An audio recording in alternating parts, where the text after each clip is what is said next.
non-verbal communication is a subject that evolved in that part of our brain which developed millions of years back. So you have to think of yourself as that monkey or the ape in the jungle who didn't have any language to communicate with, right? So how did we signal to each other, or how did we pick up when there was some kind of discomfort in people around us, the apes around us, to put it simply, right? So that is the logic that is still as relevant in today's world.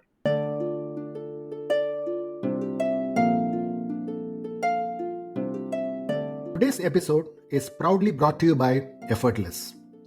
Effortless is the ultimate solution for startups and SMBs seeking seamless money management and compliance handling, e-invoicing and e-way bill generation with just a couple of clicks, slashing collection efforts by a staggering 90% through the magic of automated follow-ups, snapping a quick photo of your bill to instantly log expenses. With Effortless, you get the power of a consolidated bank account view, seeing both business and personal accounts seamlessly integrated. With Effortless, making UPI-like payments is a breeze. Effortless keeps you on track, ensuring your finances and compliance are always in top shape. Effortless wasn't just created by anyone. It was crafted by chartered accountant turned entrepreneurs who understand the pulse of startups and SMBs. Visit www.goeffortless.ai and embark on a journey that will redefine the way you do business. Effortless, because managing a business should be anything but a hassle.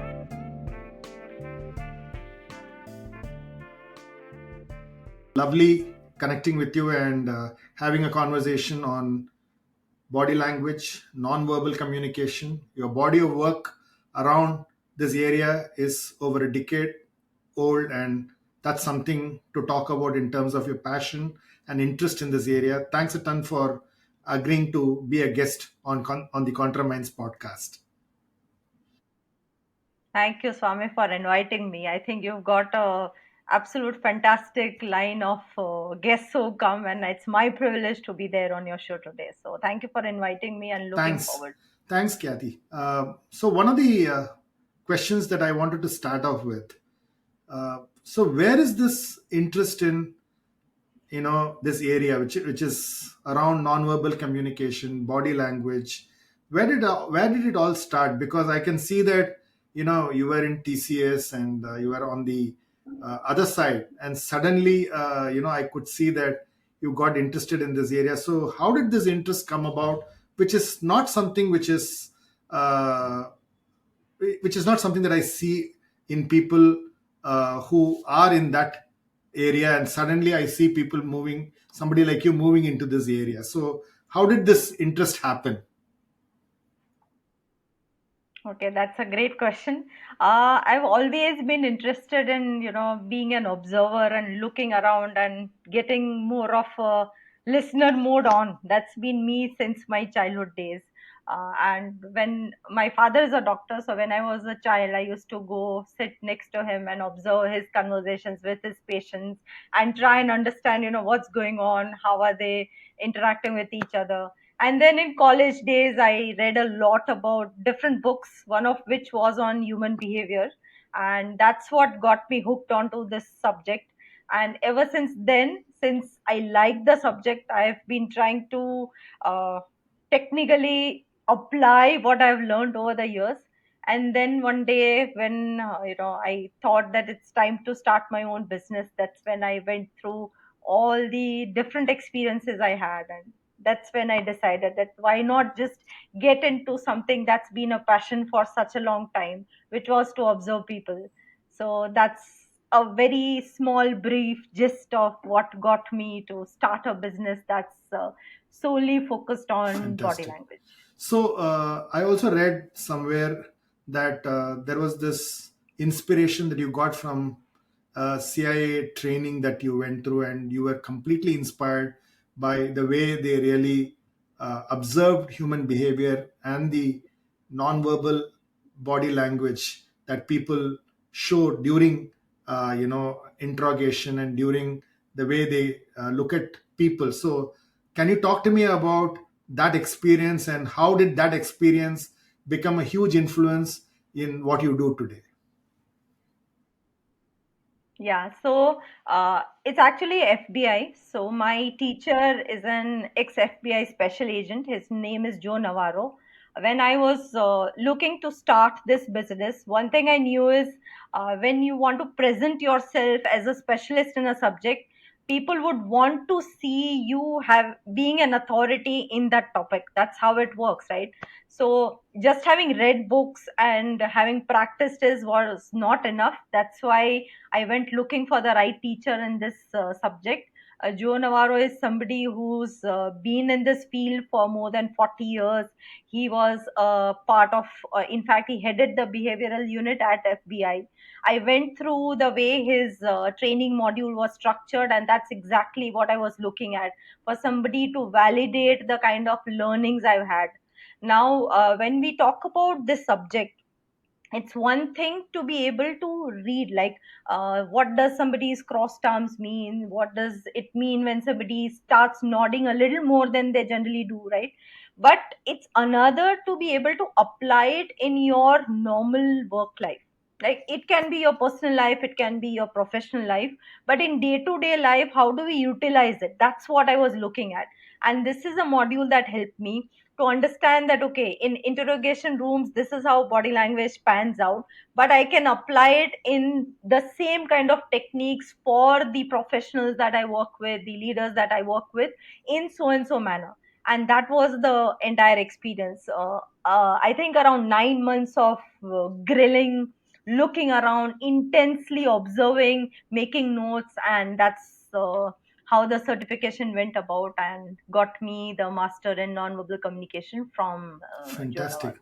So, so tell me, having done something like this, uh, how important is it for professionals to understand this whole area of nonverbal communication, and why is it important for us to have this observation and learning around this nonverbal communication and body language understanding? Why do you think it's important?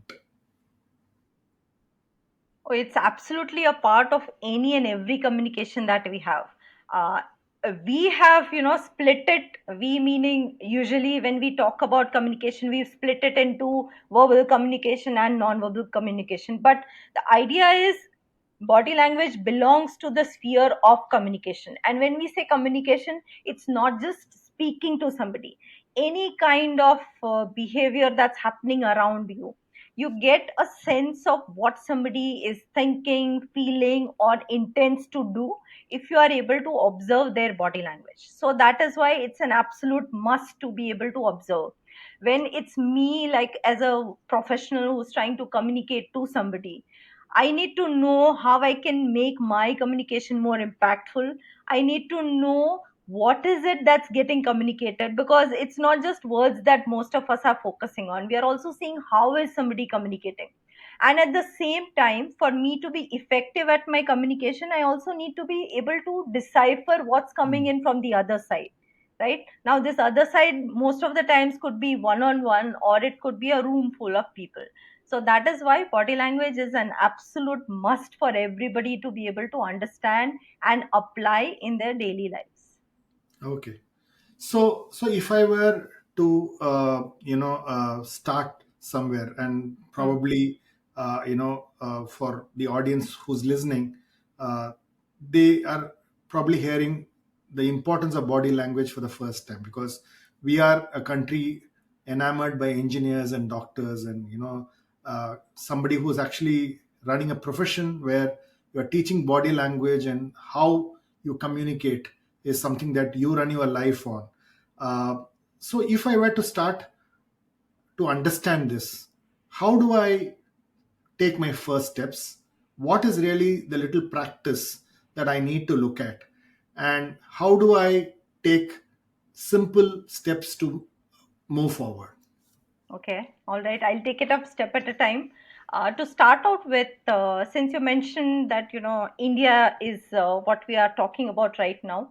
Thankfully, as a nation or as a culture, we are what we call as high context dependent culture, which means whether we understand the word body language or not, most of the times we are observing people very unconsciously.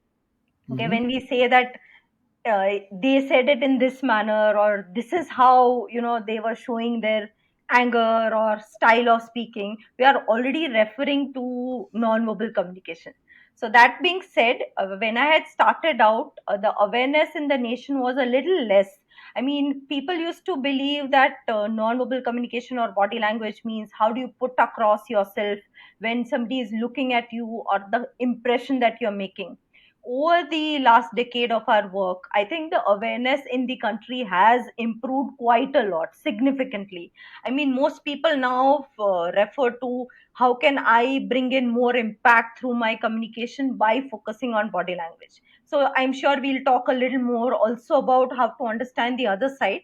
But coming back to your question about how to take that first step, one thing that is the simplest that I suggest to anybody who wants to start is try and understand how we understand any stranger in the room, because non-verbal communication is a subject that evolved in that part of our brain which developed millions of years back. So you Mm-hmm. have to think of yourself as that monkey or the ape in the jungle who didn't have any language to communicate with, right? So how did we signal to each other, or how did we pick up when there was some kind of discomfort in people around us? The apes around us, to put it simply, right? So that is the logic that is still as relevant in today's world. So to give you a simple, what should I say, definition of understanding body language, when you look at anybody, you try and understand, is this person looking comfortable or not comfortable?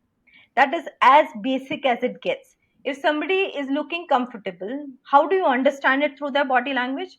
They will either be relaxed, or they will open themselves up, or they'll come closer to you, because they are feeling comfortable, they like what you're saying, they want to know more, or they want to be invested more in that conversation or communication. And on the other side, if somebody is not feeling too good, or they are uncomfortable with how the communication or the way they are thinking is going, what is it that they will do? They will try to either shut down, they will try and move away, or in today's era, what is more important is we touch to feel more comfortable, because we are a polite society. We don't like to say on anybody's face point blank that you should stop speaking. So we try and rub in different ways. Maybe I'm putting my hair at the back of my ears, or I'm rubbing my hands, I'm touching my neck, in order to feel more comfortable in the situation. So this is as basic as body language gets. If you just understand this mantra, then I think you have already taken not one step but five steps into understanding this wonderful science. Oh, fantastic. So I must be careful about how I am actually talking to you, because you will keep reading me with all my body gestures. So that's interesting. So if I were in a, say, let me portray a situation. Say, for Hmm. example, I'm going in for a client meeting, and and it's important for leaders to actually present themselves with a lot of impact, right? Let me not use the word confidence, because typically body language is, majority of the times, you keep talking about looking confident, but I believe what body language gives you is your inner feelings that and beliefs that start actually coming out when when you're talking to people. So I'm going to be focusing on the deeper aspect of body language. So yeah, I'm a leader, and I'm actually getting into a client situation, and what is important for me is to, it's not just the knowledge that I have, but it's also about the I won't use the word confidence, but the impact that I should make in that room, right? And Right. how do I pick up these nonverbal body language gestures, saying that somebody is not comfortable, somebody is actually looking for more information, somebody is seeking out information. So how do I start observing this, and what do you think are important, and uh, how do I keep track of, as I present, how do I keep a track of this, and what should I be doing to to be aware of something like this? Okay, so that's a lot of questions. Let me take them up one at a time. So, like you rightly said, there are lots and lots of parts of our body that are all giving out signals at the same time. Okay. Just to give you a fun fact, our face itself, okay, the amount of expressions that we can make with our face, that varies anywhere from, the recorded number is anywhere from 8,000 to 10,000. That's My the God. number of facial expressions that one's face is able to make. Okay, so as an individual, you and I, we would be making anywhere from 200 to 300 different expressions in our lifetime. That's how it goes. So you just imagine the entire body is there. We are just talking about the face. How much is there when it comes to body language? Okay, so that's just one fun fact for you, since you mentioned about different parts of the body and how they communicate. Now coming to the example that you took up, uh, right at the minute when a leader steps in, right, that's where that first impression comes in. That the way you walk, the way you step up to your place in that room, and you sit down and you make your presence felt, that's going to project how you are creating that confidence or the impact from the minute you enter. That's what we call usually as first impression. So making that first impression is absolutely important. Now coming to how you create that impact. Now as a leader, what happens is, see, you want to be able to do a lot of things. If you're talking about a leader in particular, you Yeah. want to tell people that you can trust me. You want to be able to show that you are in command of your conversation. You also want to show energy and passion for what you are saying. Okay, so if we take these up one at a time, how do you show people that you are somebody they can trust? By staying open. Now when we say open, it's a very generic word that you should have open body language, but how do you do that? Mm. uh, just crossing arms is not the only thing that we talk about. One thing is, showing hands in a conversation is very important. That Oh, is what? what helps people to build trust instantly. Why? Okay. If you wanted to understand, again, you just think of primitive days, and the entire logic of non-verbal communication becomes very simple to understand. Like if I wanted to attack somebody, and if I wanted to uh, hit you or something, right, I would have a weapon in my hand. That's what I would use to attack, like a physical attack, not a verbal attack. So that is why looking at my hands is very important. That's how you build the trust from the minute you step in. That you Okay. have purposeful movements, you walk into your place on the table, you make your presence felt, and as soon as you sit down, you ensure that your body language is open by having your hands visible. Mm. That's what helps. Okay, now while you're doing all this, you also would have to somewhere take a look at the room, understand who the influencer is, who the decision maker is going to be, what is the audience all about, how are you going to connect with that audience. Is the audience looking a little apprehensive? Then you would want to remember that you want to tone down your body language, because leaders usually have a little alpha or dominant kind of body language, right? If you see that the room is looking a little apprehensive, then you want to uh, again let them speak first, and then steer the conversation forward.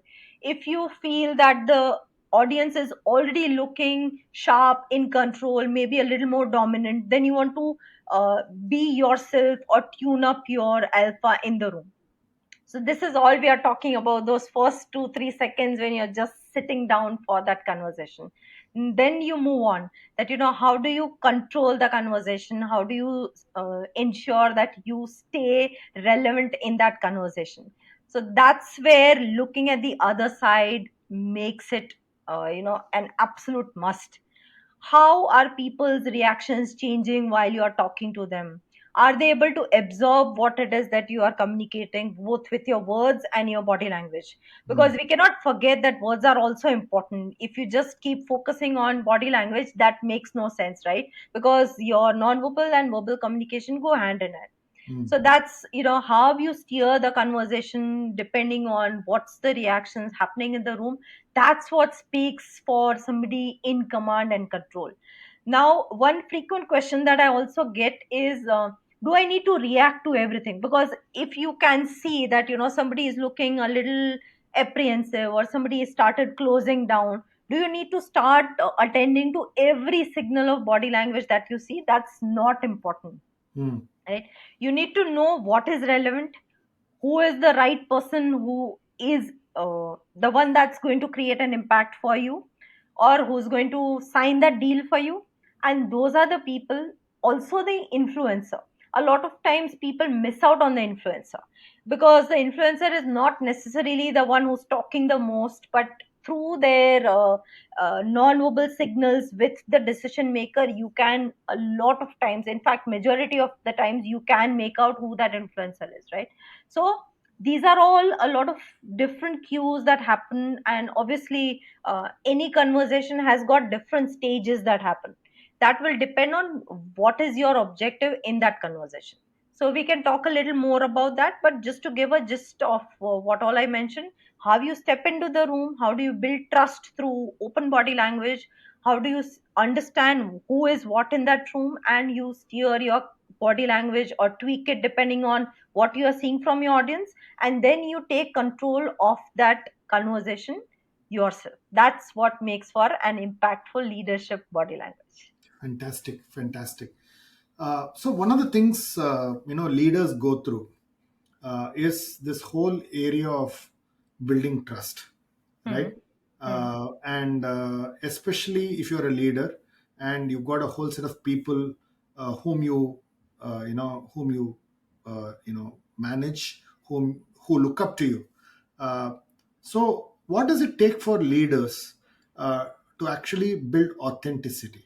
Because what I always hear is the leader thinks he or she is authentic, but the other people in the room somehow figure out that no, I don't think there is authentic messages that are coming out, and then you end up in a town hall or in a meeting or in a conversation. The authenticity is the foundation of building relationships, right? So what are the cues that I need to present myself with, especially if I have to be authentic? And authenticity, you cannot make up authenticity, right? So therefore, what's important is, what are the cues that make people believe that I'm authentic, and how do people perceive authenticity? That is another way of looking at it. So you could approach it from both ways, and if you can give some idea about it, that will be great. Yeah, that's a very relevant question, because most of the leaders I work with, this is the thing in their mind. How can I create an impact with the right kind of authenticity? So, absolutely relevant. Now, if you try and understand what goes on in a leader's daily life, right from stepping into every meeting is different. There is one meeting where they are handling a conflict, second meeting where they are trying to pacify say an HR who's not very happy, then they are into that third meeting where it's all bang bang bang sales happening, the fourth one where they are themselves presenting to their leader or their boss. So there are so many different things happening that for them to stay authentic, it can actually be very challenging. Hmm. Because I mean, if you are somebody who's just stepping in from an emotionally heavy conversation into this one now, okay, and I don't know that you are in that kind of a situation before you are here, and I see you somewhere a little disturbed, I would feel you're not authentic. But that's not it, right? It's because there was something that just happened before you stepped in, and that's why you're taking that time to settle in. So how much time you take to snap out of one conversation or one mood or one emotion and step into the other one, that is what helps leaders to be able to bifurcate, or let's say be 100% into that conversation with the person across from them. That is one thing. Second thing is introspection is very important. When we think that somebody is not looking authentic, a lot of times it could be that what you are saying through your words and what that body language is signaling, that's not meeting, Hmm. that's not matching up. There Hmm. are various reasons why it happens. One of the major reasons is leaders like to not always tell you what's on their mind. It could be because they might think that you might or might not get it in the right perspective. It could be because you are not in that stage where you might understand what all is going on outside this meeting. Okay. And it can also be because there are lots of power plays that happen in organizations. So keeping all that in mind, if you come across as somebody whose words and body language are not matching, it can look a little unauthentic or inauthentic to somebody. So introspection is what helps. How am I coming across? How are my words projecting? What is my body language talking at this time? And wherever you feel that somewhere I'm not comfortable, it's always okay to either take a step back or ask more questions to the person sitting across from you, or be able to voice it out, Hmm. right? Because people feel that I need to control my body language. That doesn't work. That Correct. is also a reason why you come across as inauthentic, because you're trying to control what you're saying. You're trying to control your body language. And like, because I said Indians are good at observing, you will make it out like that, that something is there which is not right. This person is not telling me, or my boss is not telling me what I need to know. So trying to make a sense of all of this helps. Introspecting yourself, being a little more open, and trying to snap out, or learning how to snap out of one communication or conversation with somebody, and stepping into the other one. Great. So one thing that that always comes up when you're when you're looking at authenticity, most often when you look at leaders, they believe that when they present themselves as being a little vulnerable, right? Uh, they just feel that maybe they lose control. But do you believe that when there is a certain sense of vulnerability in the body language, does it build trust and authenticity? Okay, so I think personally that it depends a little on the situation. See, body language is always highly, highly context specific. So Hmm. while we can understand, what is the meaning of a certain body expression, facial gesture, hand gesture, whatever it be, but how do you decipher that in a particular situation? That depends on what that situation is, right? So you have to be able to understand the context to get the right sense of this. That's what I Hmm. would say to this question. Okay, okay. So to that extent, what is the challenge of a bias or a cognitive bias of the body language that you perceive, right? Because typically I think a lot of miscommunication or misinterpretation, if I were to call, is my cognitive bias on how I perceive what the person is saying. So does cognitive bias create a huge amount of misrepresentation on what I'm communicating? And is that something that, if I were a receiver of a message, what are the kind of filters I should put? Because typically that's really where I see there is a breakdown, right? Would you agree with me on that? Yes, so biases, I mean, you can talk about biases, and that entire conversation would go on and on. That's the number of biases we have. And that is why staying objective really helps, right? Okay. Uh, you try and understand the person in front of you through what you are reading through their body language, because body language is something that is absolute honest. Hmm. There are a lot of moments when you want to say something but the body language is already told. So you can tell the other person, I already understood what you're saying, because it's very, very authentic. A lot of them are cognitive, a lot of them are also just observation biases.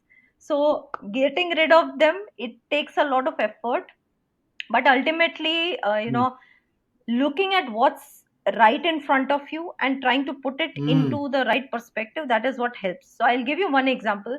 For example, if I know your baseline, that's what we call baseline, meaning how do you usually behave, how do you usually communicate. So I might have some idea about it, that if you like something, usually you nod back, or you are very transparent in communicating that. I'm giving an example that this is what I like, this is what I'm trying to process, this is what I don't like.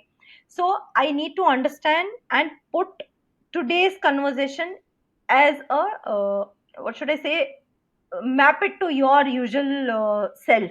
That helps me to understand you a little more better. And there I am using a lot of cognitive processing, but it's in the right manner, because there is no bias Mm. that is involved, right? But we should make it a little more simpler for the listeners. The idea being, whatever you see in front of you, try and put it in the right framework. If you feel that you're not able to understand what's coming in from the other side, you can probably ask a few questions.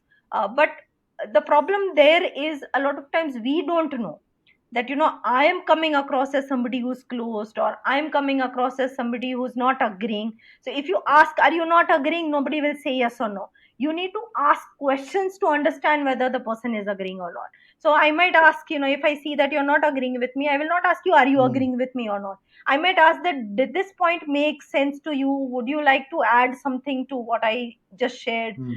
The idea being not to point out what you're seeing in terms of body language, but asking the relevant questions to get it correct. So that is something that I really feel works when it comes to removing biases both ways.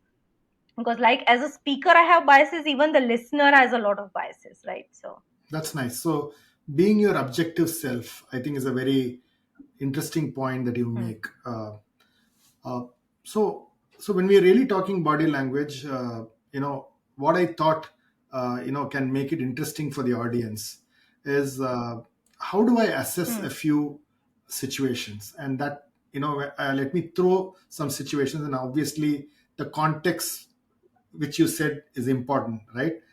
Starts to play up, and therefore you would probably say this is the way people typically behave, and this is really the kind of body language that they show, hmm. is really what I think I wanted to take your input Okay. as we do this conversation. So for example, I walk into a meeting, Hmm. and how do I observe anxiety?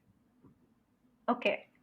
Anxiety, usually there are a few ways of understanding. Now, see, when you say anxiety, also, I have a few things to add there. Let's just begin with what Please body go ahead. language will look like. Okay. Maybe the people will not be as responsive because there's already something on their minds, right? You might see them not relaxed, not directly responding to what you are saying. They might look a little distracted, or you might see signs of discomfort. Some I mentioned, some kind of touch, or they might be behind some barriers, etc. But I'll tell you just one thing. As soon as you step into a meeting, a lot of times it takes that 1 or 2 minutes to strike that rapport. So that Mm. anxiety might not necessarily be because you have walked into a room, or because they are anticipating what is the conversation going to be about. It could be something as simple as, they have not just settled into the meeting. So the way Yeah. to get a validation, because you get a sense that, okay, this person looks a little anxious, or nervous, or not very settled down. How do you get a confirmation that I'm looking at this, but is it a right inference or not? So you look for Mm. something that is called cluster. What Mm. happens after? So say you Mm. just settle down, you try to shake hands with them before settling down. You feel that that handshake was very limp, or not very invested handshake. So you understand that, okay, maybe this person actually needs to release their anxiety. Then you start a conversation. You feel that you know the person well, so you can come directly to the point. You tell them that I'm here to maybe discuss this topic. I know you are a little anxious, but this is how I'm looking at it. And you see them start to relax, then you know that okay, they were a little anxious, but because you've given them a context and they've started relaxing, so you can have a better conversation. If you just start having a small talk because you don't know the person at the other end, and they start relaxing, then you know that that anxiety was because they didn't know a little more about you, right? So the idea being, what you see in front of you, you take a confirmation of what you are probably looking at by observing how that body language changes as you change your conversation, but also knowing how to do that conversation. Hmm. So once you put those two together, that's what works out well. So, what's the body language of a relaxation? A So, relaxed. if you feel that I'm relaxed in this conversation, what do you think is the body language? Okay, anybody who's relaxed, okay, there are different ways in which different people show that they are relaxed. The easiest to spot is on the face. There will be small areas that usually show tension. Say your lips, your below the eyes area, the forehead. These are very quick to respond when somebody starts getting a little anxious. Okay, so when you don't see much happening there, or when I'm talking and I'm seeing you responding back at the same time, right? When will you respond back? You'll respond back when you are either trying to make sense of what I'm saying, or you are 100% with me, or the last could also be that you are just putting on a show, but then the other body language will not match up. Okay, so this is usually how you can make out that somebody is relaxed in the conversation. Okay. uh, how do people display their dislike without saying they dislike you in the meeting? Okay. See, dislike is something that's very interesting, because if you can spot dislike when it's happening, you can steer the conversation, or you can change what's happening in the moment. Now, dislike, sometimes it's very simple. For example, somebody might just, press their lips together. Somebody might just flutter their eyes very fast together. Somebody might purse their lips together. So these are all very small signs that something is in their mind which they want to talk about, or they didn't enjoy a little about what you are saying. Then there are major signs of dislike, like this you will see more in people who are transparent, but leaders usually restrict their body language, so you will have to look for those minor signals. Okay, so the more bigger dislike signals could be somebody moving away, or if they were nodding, they just stop responding altogether, or they will cross their arms. Okay, or Mm, if there is any way in which you can bring a barrier in between, that happens very quickly. Barrier could be something as simple as a phone, like the phone was on the side, the person just picks it up and they put it in between the two of us. There is no reason, they're not even looking at the phone. Or if mm, there is, say, a mm, laptop was on the side, but for some reason suddenly that laptop just comes in between, the glass was there on the side, glass just comes in between. So these are all small things that happen, which tell you that this person wants to move away. These are little easier to observe. So those who are not very observant about their body language, they are the ones who will show these more greater ways of showing yeah. discomfort. The other ones More are visible ways of subtle. more visible ways is what you are saying, right? Yes, yes. um, uh, See, the other important thing that I see is also, uh, we are a society where we don't disagree openly, right? So what is the body language of not saying but disagreeing? It's very similar to dislike, okay? Okay. Because you start either closing down, or you start showing that I'm not too much with you. You could also say that we put on a social smile. A social smile Mm, is kind of a polite smile that I'm giving out. Now, when we don't agree, there are hundreds of reasons why we don't agree. For example, my friend might share their tiffin with me, and she asks me, how did you like the food? I just want to be polite to her. It's not like I want to lie to her, but I don't want her to feel that I'm being rude. So I would say that, yeah, it's good. Maybe I didn't enjoy it as much. So at those times, the kind of smile that we give, it's more of a polite or a social smile. Then what also happens, when I'm trying to deliberately control is, you will see that the way the person is responding suddenly becomes a little held back. For Hmm. example, see, everybody has got their own styles of being expressive. Some of us are very transparent, some of us are less transparent, some of us are impossible to read. But that increases a lot more when somebody becomes guarded, or they don't want you to read, or they are trying to be polite. And the last thing that you would see is disagreement, words saying something else and the body language suggesting something very different. Right? So Okay. it's always good to uh, let go when you can see that the person is just trying to be polite, because if you start attending to every discrepancy that you see in words and body language, then as a society it becomes difficult to blend in or to survive together. So even though Fantastic. you can see everything that's happening, sometimes you just want to let it go.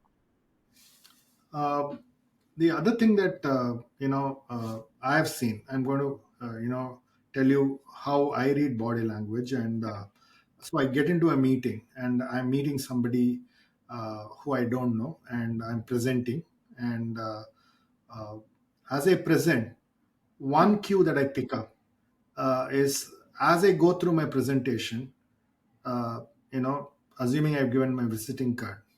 Okay, the person picks up my visiting card in the middle of the meeting and sees it, once. For me, that's a cue that I've connected with that person, right?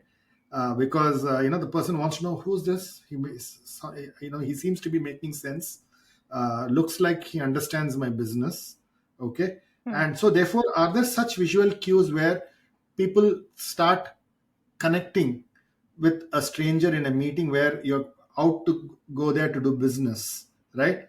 Hmm. And there are these cues that you pick up, and I'm giving an example where I'm not an expert in body language as you are, but I know that, say, this is a gesture that makes me believe that I've connected with that person, right? So Hmm. are there such what I call as props that help me and understand this, because many of our IT professionals, for example, are presenting to the professionals in the US, in other markets, where such body language is very important, because you're presenting through through a VC, you're talking about your project, so it's important for you to understand if the message and the information that you're passing on is connecting with them. So what are the kind of props for me if I were an IT professional listening to this conversation? How should I be uh, looking at some of these gestures, and are there props for me to understand it, is what I wanted to check with you. Okay, so I think that's a great observation that you made. Somebody checking the visiting card to make sense of, who is this person who's presenting? Let me know a little more about you. I will just put a word of caution there, because when we talk about nonverbal communication, the minute details are very important. For example, somebody is listening into this conversation, they go back, and in their conversation, they see somebody picking up a card, but there the person is not reading the name. They are just looking, they are playing with the card, or they're just Hmm. rubbing the edges of the card. These are all displacement activities, like things that we do because we don't want to show what's actually happening in our minds, right? Or we are getting a little distracted, that's why you are fiddling with things around you. So these minute details are very important, but the one you said, that's absolutely correct, that if somebody is looking at that card and trying to make sense, then they really do want to know more about you. Okay, now coming back to your question, as a presenter, there are two things that are absolutely important. One is, as soon as you step into that meeting, whether it's offline, physical, or it's online, looking at your audience, you should know how you want to tweak your conversation.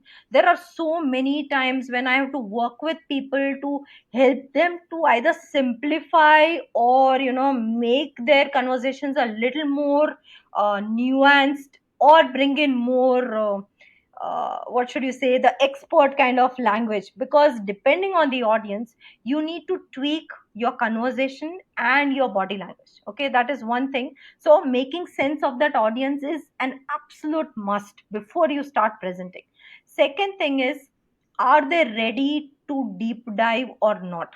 That readiness will show if you do small talk, or as soon as you start, the mimicry that happens. Now this mimicry is easier to see online, because people are also just looking at you, they are staring at the screens, there's just so much of you and them on the screen. When I say mimicry, what happens is, maybe you give a smile, it could be a polite smile, because real smile doesn't come very easy to most of us, but you will see that instant polite smile coming up on others as well. Okay, so that gives you that cue that people are ready to listen in. This is what helps you to understand not just the smile but this kind of mimicry. For example, you show that I'm very excited to begin. A lot of us use eyebrow raise. You will see that Mm. eyebrow raise happening, see, like I mentioned, and you showed that eyebrow raise right away. So that is people are tuned in. So you should wait for people to get that tuned in and then you begin. If you wait for that moment and begin, then it helps to take that presentation faster, to see people actually absorbed in. Otherwise what happens is, you will start out because you have that agenda to start, and you just start making a presentation, you will not see that response coming in. So wait for the right moment. The way people will show that is either by responding non-verbally, or when you ask simple questions, right? You will see that response coming in. So wait for that and then you begin. Again, when you are presenting, if you see that your audience has stopped responding in different ways, so for example, this becomes a little easier. Let me say that online offline has got their different ways in which you can decipher this. For example, online, most of us, we have a habit of nodding a little more, because we know that the other person can't see much of our body language, or we might Mm. be seated upright, or most of us don't go to the back and sit, because we know that the other person is expecting us to listen in.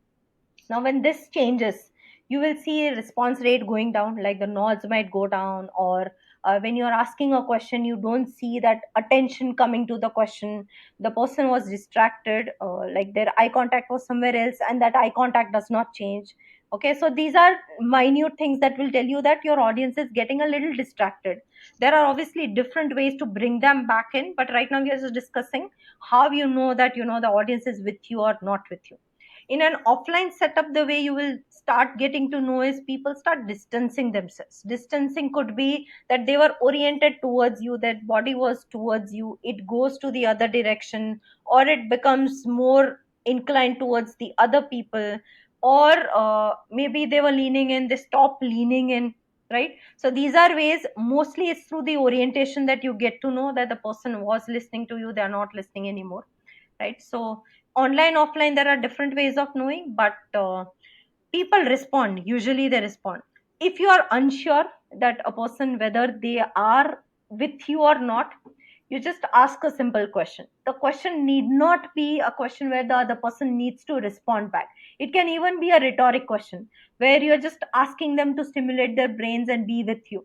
You should see them responding back in some way or the other. It could be through an expression of surprise. If you asked a question that wants them to be a little surprised, it could be an expression of showing a little smile if you are evoking humor.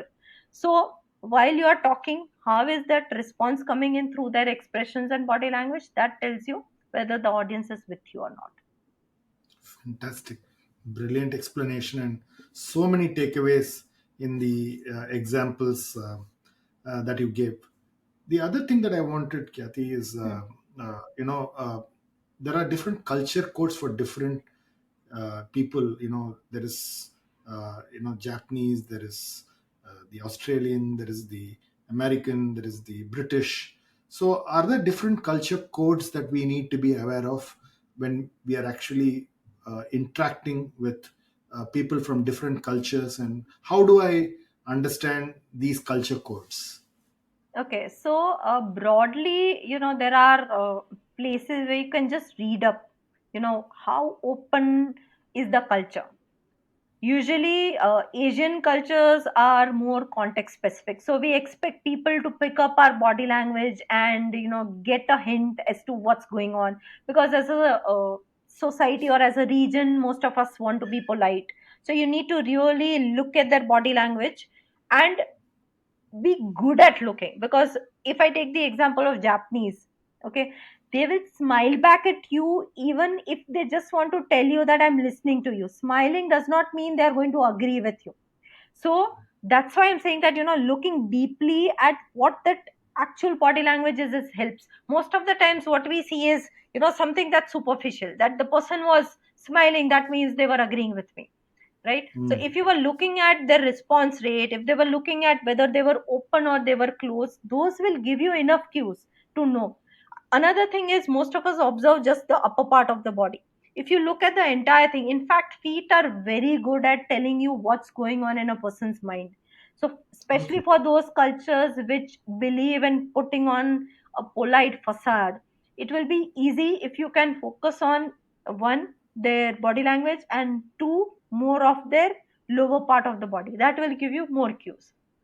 Now coming to more of the European or the American culture, they are more upfront. They want to, they even expect you to tell them what's on your mind, on their minds. In fact, when the first time I had visited Europe, because we have a presence there, and I was with my own colleagues there, we had interacted so many times over video calls and phone calls and all, but being with them in person, we had those minor conflicts, because they are so upfront about things that, as an Indian, I sometimes found it that a little, what should I say, confrontational. So you have to Yeah. expect that when you go in to talk to people from different cultures.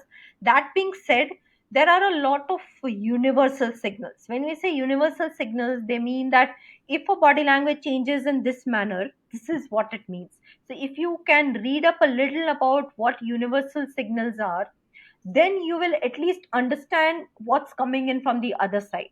And the most basic that deciphering universal body language goes is what I had explained at the very beginning. If somebody is, discomforted with what you are doing, they will try and close down or go away or touch for comfort. It can be a European, it can be a Japanese, it can be an Australian, it doesn't matter. Okay. Great.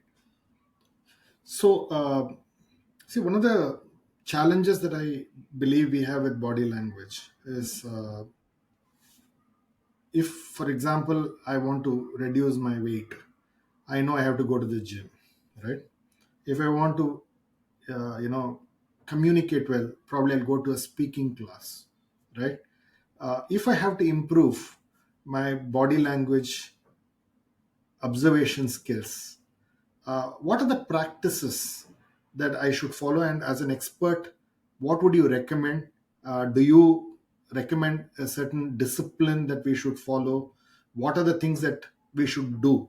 And if you can tell us how to do it, and of course, you do programs for understanding body language, which is independent. People can visit your website and know a lot about that. But if I were to say, hey, every day, you walk 10,000 steps is a way of getting leaner, if I were to call it.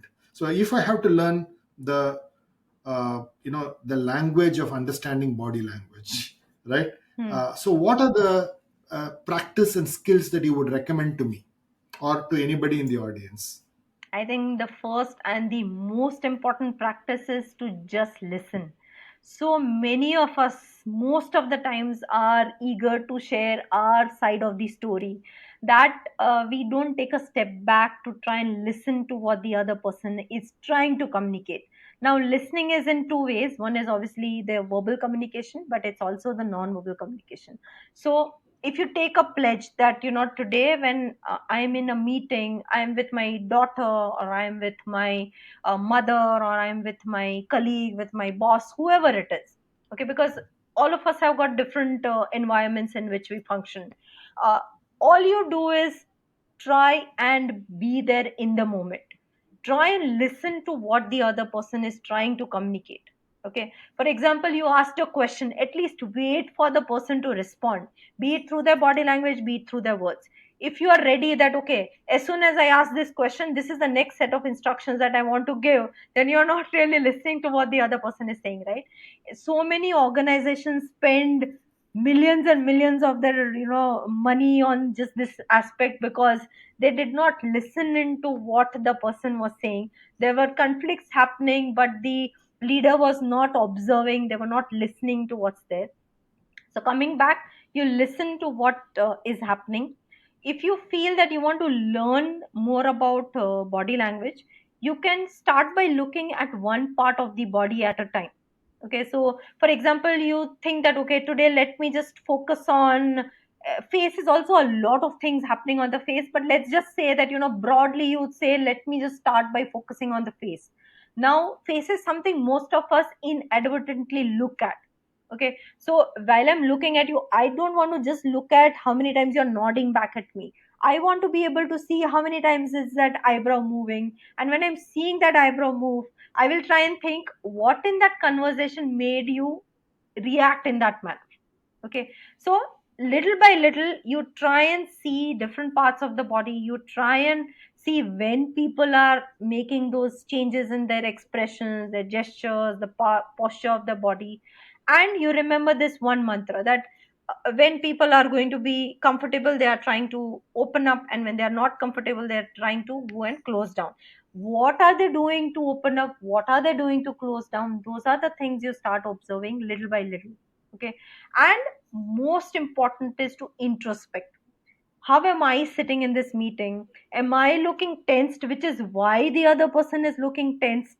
Okay, so once you start understanding yourself also well, that also helps. So three things to do: one is to just try and listen into what's happening in that conversation without being in a hurry to talk or multitasking on your phone or your devices. Second one is to look at different parts of the body and look at how people are opening up, shutting down. And the third is to look at yourself a little more closely than you were previously. So once you do these things, I think you will naturally become good at observing. Okay.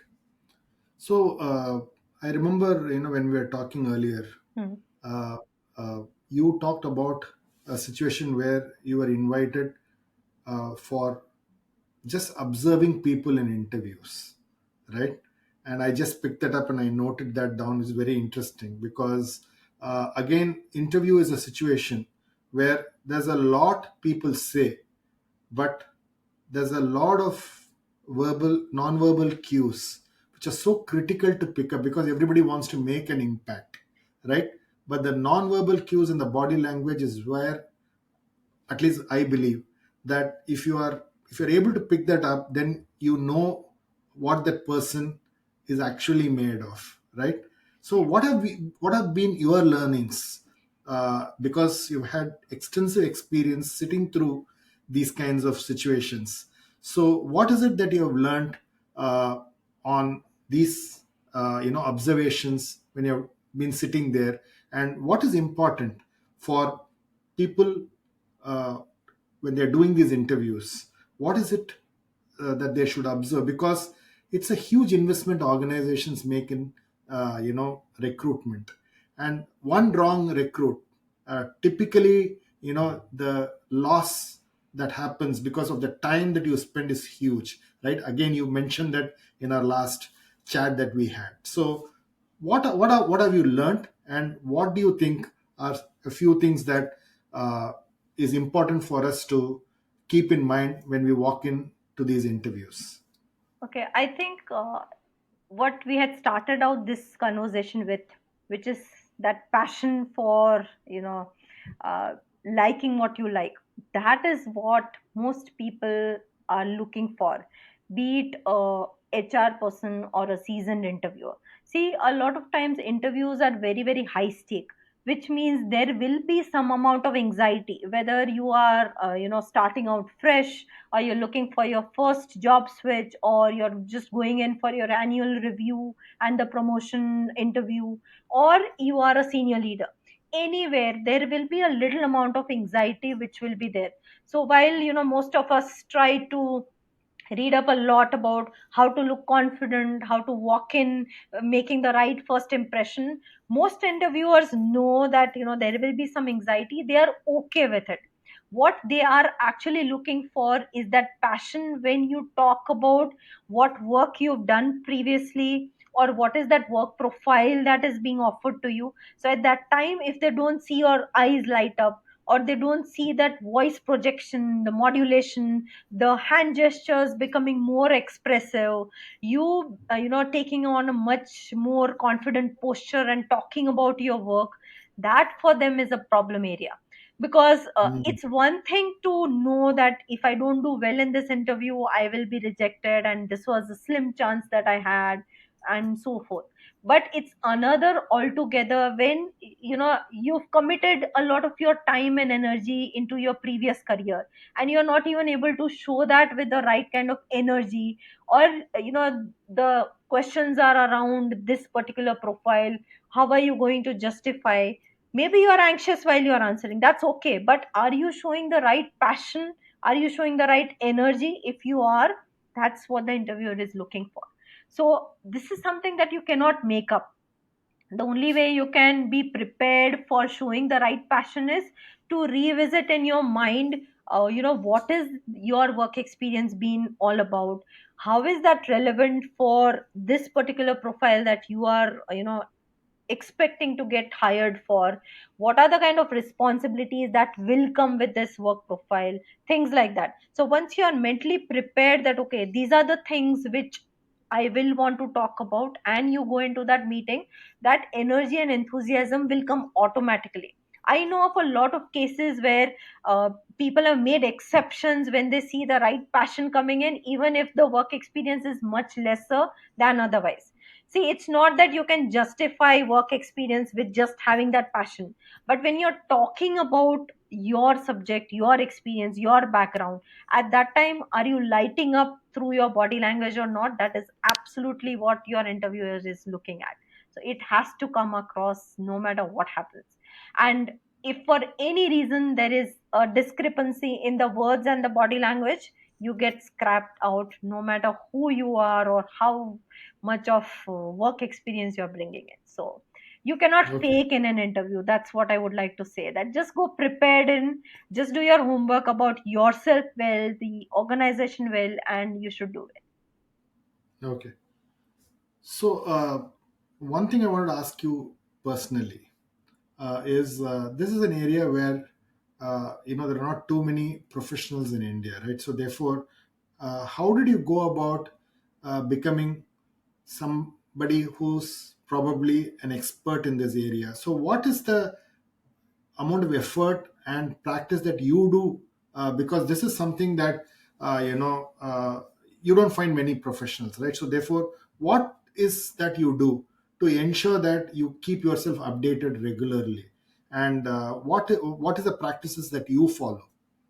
Okay, that's a very good question. I mean, our struggle is on even today. A lot of times, people understand that you have to come across as passionate, confident, understand your body language, but to get the other person across and to be able to tweak yourself depending on what you see, be it for any kind of situation, that is something we are still, building awareness of in the country that we are in. So that being said, that struggle is still on. But when it comes to how I keep myself updated with my skill set, two things that we do: obviously you keep observing people, because as times change, there are some things that keep changing. These are not major things, but for example, in today's era, right, if I have my earphones on and I'm walking, Suddenly you'll see that somebody is, coming at you and they are giving you that nice smile. You want to smile back, but then you realize that, those earphones are in the ears. That means they are probably talking to somebody and responding to them. So how these things are changing as we become more oriented towards technology and the other gadgets that have become a part of our life, that's something that I keep doing all the time.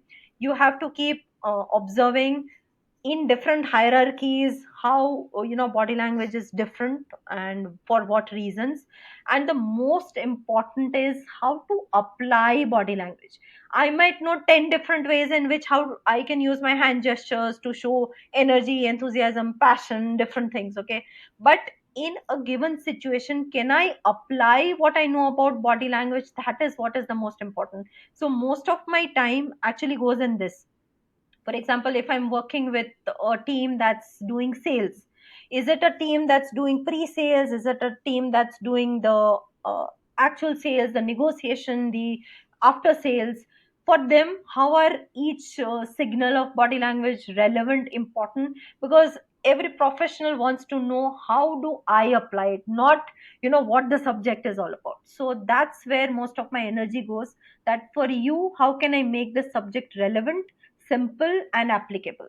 So that's giving you, what I do in brief. I read a lot about different business processes. Like for example, if you just take up negotiations as a topic, there are so many different strategies that exist. So I keep researching that for certain strategies. Say you take up item stacking, then in item stacking, what are the layers that are there?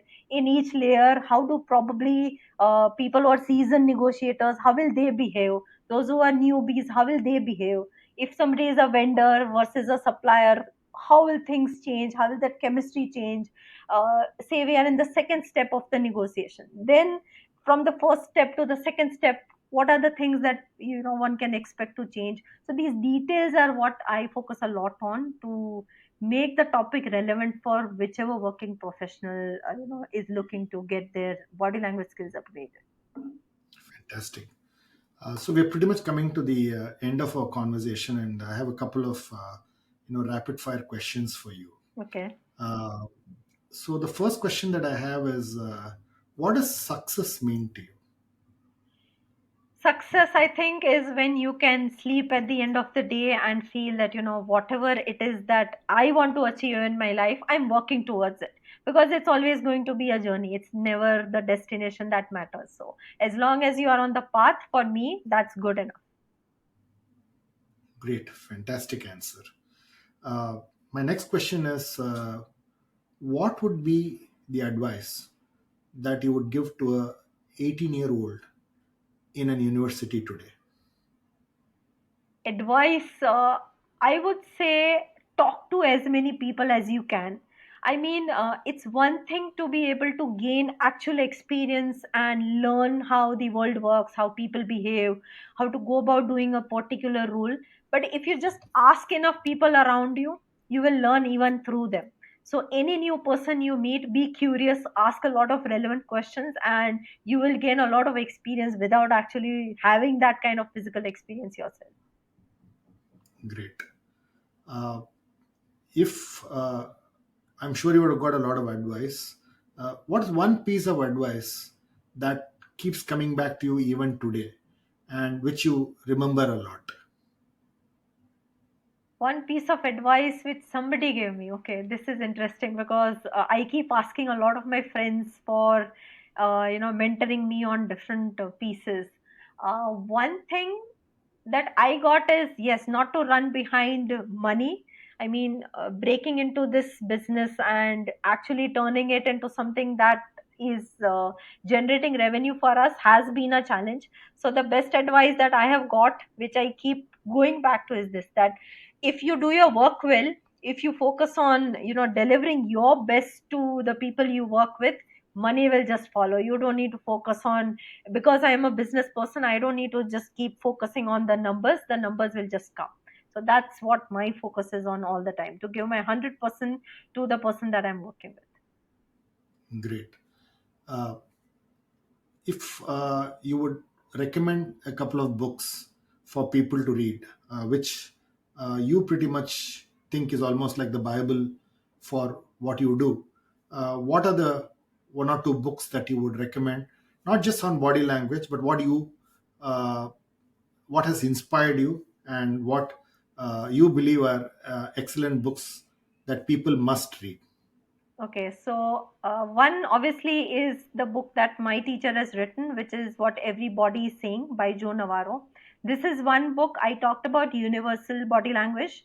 This is one book which I'm recommending because it talks about universal body language. So you don't need to be in any particular area or country to be able to find this book relevant. Another one is People Watching by Desmond Morris. I find him also an absolute fantastic author on this subject. Uh, Emotions by Paul Ekman, again, a very good read. Uh, as a book that's outside these, I have enjoyed The Fountainhead by Ayn Rand. That's a book I am again reading right now because it talks about something I have come to strongly identify it from a very young age, which is to have the right passion for what you like, what you believe in, and not worry about what the world around you thinks. So if that's something that you believe in, then I think you can read Ayn Rand. And I'm a big watcher of movies. I have learned and get gotten inspired from a lot of movies. So apart Okay. from books, that's also something, because being a visual person, like if I have to understand body language as a subject, then I have to watch a lot. So movies is something I watch more than just reading. Fantastic. Okay. If you were to invite, three or four people for a dream dinner, who would they be and why? Wow, dream dinner. I think one would obviously be our Prime Minister. Uh, it's Right. been my Okay. dream to sit across and speak with him for since I can remember stepping into this world. The kind of you know things and responsibilities that must be on an individual at that stage. It would be very interesting to know that. Another one could be again, to go back to my teacher. I've not interacted with him since a long time. I would like to go back and revisit how his take on the world has changed. So that would be the second one. Third one, probably somebody from the army, like a sharpshooter from the army, because I've been working with the army a lot, and it's difficult to think how they must be balancing empathy with their work. So to understand their mindset, it would be a great help to me. So any sniper for that matter. And one more person, difficult. I mean, I generally just, if I'm curious, I just pick up the phone and talk to people. So, maybe somebody who's directed a good movie. So yeah, that's Okay. it. So not any particular director that comes to my mind, but yeah, somebody who's directed a good movie. So these are four people I would like to speak with.